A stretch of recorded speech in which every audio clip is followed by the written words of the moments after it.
안녕하세요. 반갑습니다. 저는 서울 아산병원 외과에서 근무하고 있는 손병호 교수라고 합니다. 오늘 이 시간에는 특히 여성분들이 관심이 많은 유방암의 진단과 치료에 대해서 살펴보도록 하겠습니다.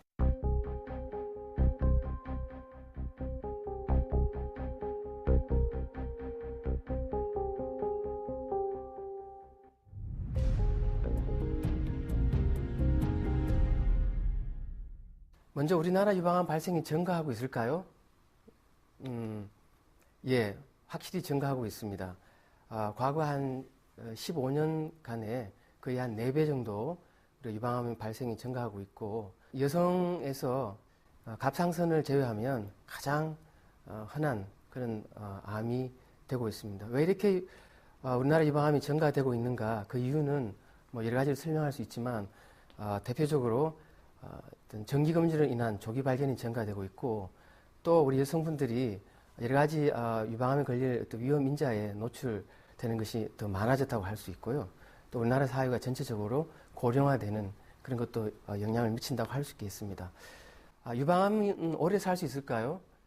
예, 다행히 유방암은 오래 살 수 있습니다. 유방암이 걸리더라도 잘만 치료하면 거의 5년 생존율이 85%에서 90%까지 아주 높은 그런 생존율을 보이고 있기 때문에 유방암은 오래 살 수 있다고 봅니다.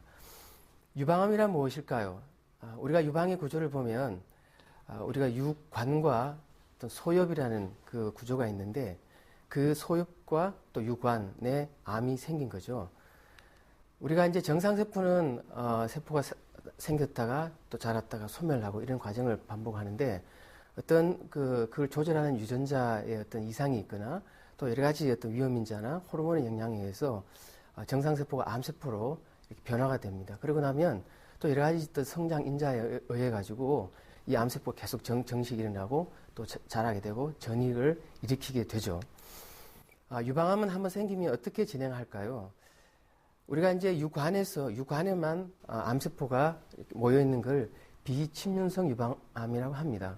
그렇지만 이 이제 암이 계속 자라게 되면 그 관을 둘러싸고 있는 기저막을 뚫고 밖으로 이렇게 침범하게 되죠. 그때부터 침륜성 유방암이라고 부르고요. 결국 이제 그렇게 되면 이 유방암 세포들이 림프관을 따라서 겨드랑이 림프질이라든지 아니면 혈관을 따라서 우리 몸에 여러 곳으로 전이를 일으킬 수가 있습니다. 우리가 유방에만 암이 있을 경우를 대개 우리가 일반적으로 초기 혹은 1기라고 하는데, 그것이 이제 겨드랑이 임파선에 암세포가 전이가 되면 최소한 2기 이상이 되고, 또 그 목에 있는 경부 림프절이라든지 또 다른 림프절에 가게 되면 벌써 3기가 지나가고요. 우리 또 다른 장기, 뼈라든지 간이라든지 폐라든지 뭐 이런 데 암이 진행하게 되면 이미 그때는 4기가 되는 거죠. 유방암의 원인은 유전적인 원인은 거의 한 5% 정도 지나지 않고, 대부분은 환경적인 원인인데 식이라든지 생활습관, 또 우리 몸 체내의 어떤 호르몬의 영향에 의해서 생긴다고 합니다. 그 나머지는 아직까지 원인을 잘 모르는 상태로 있습니다. 유방암 때 생기는 다양한 증상을 우리가 한번 그림으로 볼 수 있겠습니다. 우선 유방에 혹이 만져지고요. 그 다음에 더 이제 좀 더 진행하면 겨드랑이에 림프절을 만질 수가 있습니다. 또한 유두에 이렇게 한 곳에 혈성 분비물, 피가 나오기도 하고, 또한 그 유두, 젖꼭지에 어떤 딱지라든지 아니면 진물이 오랫동안 계속되는 경우가 있고요. 또한 암으로 인해 가서 유두가 끌려 들어가는 그런 증상이라든지 아니면 피부가 끌려 들어가는 그런 피부 함물 같은 증상이 있고, 또 좀 더 진행하면 그 유방에 있는 피부가 부종이 생겨가지고 귤 껍질처럼 그렇게 부어오르는 그런 경우가 있고요. 더 심하면 이 암이 피부를 뚫고 나오게 되면 이렇게 피부 표면으로 튀어나오게 됩니다. 또한 아주 심한 경우는 이렇게 피부를 갉아먹는 이 상황까지 또 진행할 수도 있습니다. 우리가 어떤 검사를 통해서 유방암을 진단할 수 있겠습니까? 유방 촬영술은 여러분 다 아시다시피 가슴을 유방을 눌러 찍죠. 이런 기계를 통해서 우리가 발견할 수 있는 것은 유방에 혹이 있는지, 아니면 사진에서 보이시는 것처럼 미세 석회화 침착이 있는지 두 가지를 우리가 확인할 수 있습니다.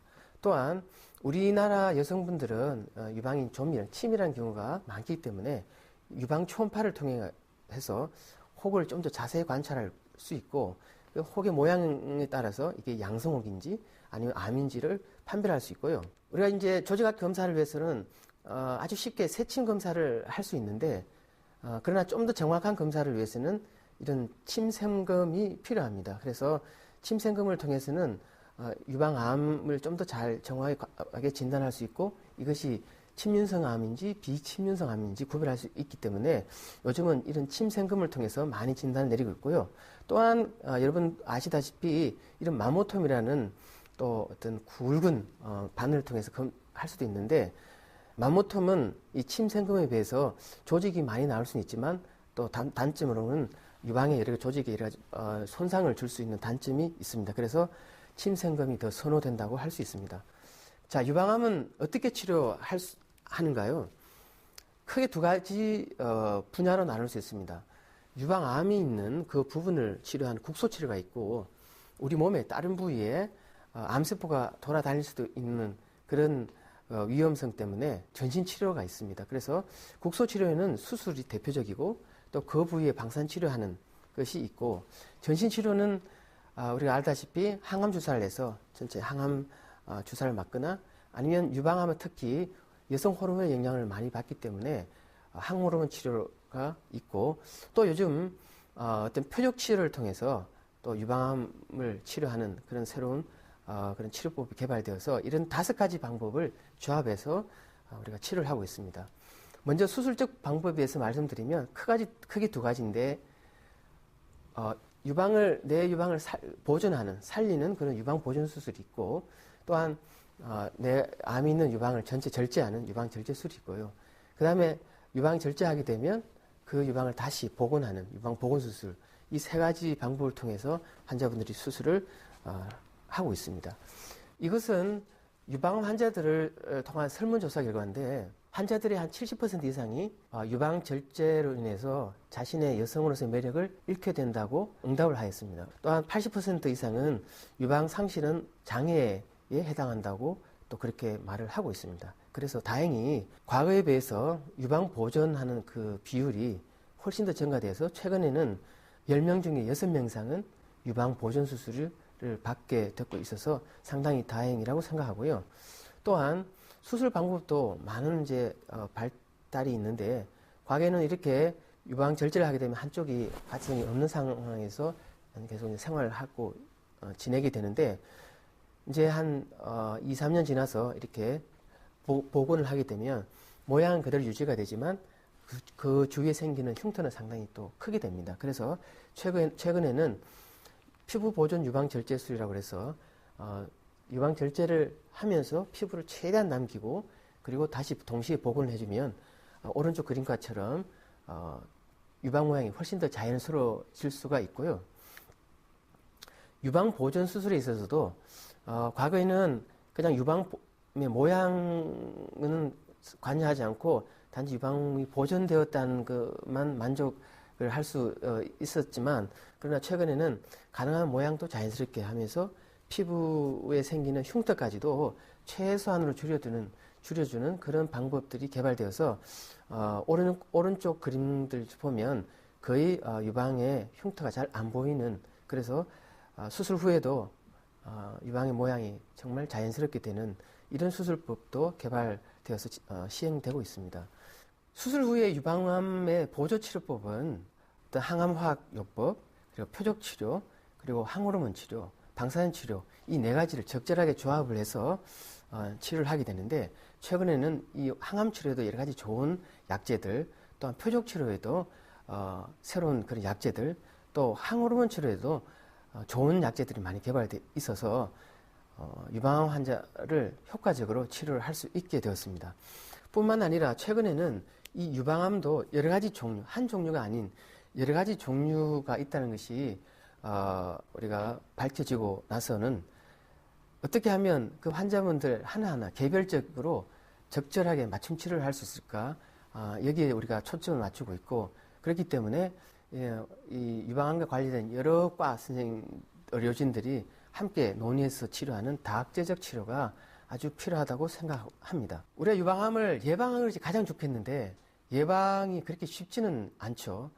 그래서 더 우리가 잘할 수 있는 것은 조기 발견입니다. 일찍 발견하면 그만큼 완치가 가능할 수 있습니다. 그래서 조기 발견할 수 있는 방법이 자가 진찰, 그리고 우리가 1년 내지 2년에 한 번씩 병원에 가서 정기적으로 진찰을 받고 유방 촬영술을 하는 이것이 참 필요하고요. 유방 자가 진찰에 대해서는 부정적으로 생각하시는 분들도 있지만 일반적으로는 우리 여성분들이 집에서 스스로 할 수 있는 가장 유일한 방법이기 때문에 이 자가 진찰을 꼭 집에서 하시는 것이 필요하고요.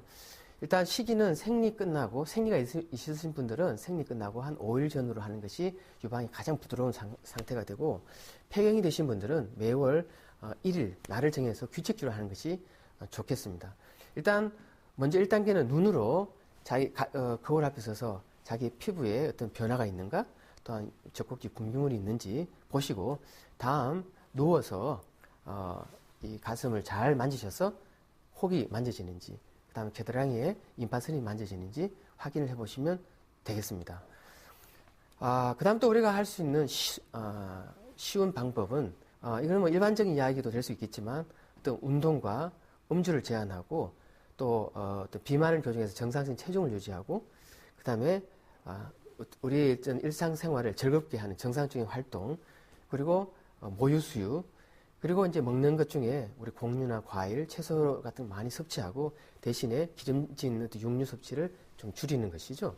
또한 유방암은 여성 호르몬 영향을 많이 받기 때문에 우리 여성 호르몬 영향을 받는 그런 것 여러 가지들을 제한하는 것인데, 폐경이 되신 분들은 그 호르몬 대체법을 또 받게 되는데, 그걸 장기간 받게 되면 아무래도 유방암의 어떤 위험이 있습니다. 그러니까 그런 폐경지 증세가 심하신 분들은 의사 선생님들과 미리 상담을 해서 그것을 복용 여부를 결정하는 것이 필요하겠습니다.